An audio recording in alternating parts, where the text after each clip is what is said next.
Hi everyone, Ann Olson here. This is just an update to your thread break sensor because we had a couple questions on it. So one thing you can do if it's not working right away after you've installed it is push your machine all the way to the back and have your machine threaded and then pull on the thread. So it might take two people to do this, one person pulling the thread, and then there should be that light back there and it should be blinking when you're pulling on the thread, okay? So that's one way to check and make sure that the nolting part of the thread break sensor is working.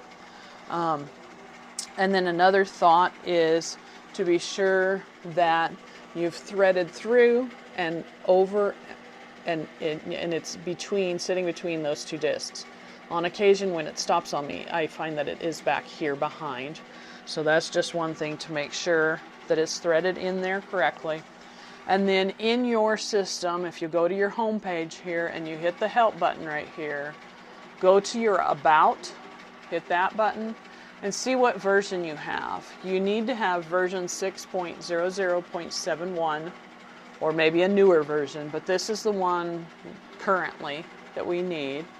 And so if you don't have that, then you need to do an update. And in order to do an update, you need to go here to Software Management and hit the Check for Updates button and have your system do that and do an update. And then the other way you can check and make sure is to go to Options, and then down here in the Quilting Interface button, little menu, this button should be there. It should say Sewing Machine Settings. And if I hit it, it comes up and it says carefully enable the desired sewing machine functions below only if your machine has those capabilities. Well, we now have thread sensing, so that should have a check mark there. And if it doesn't, check that button, okay? And then say okay.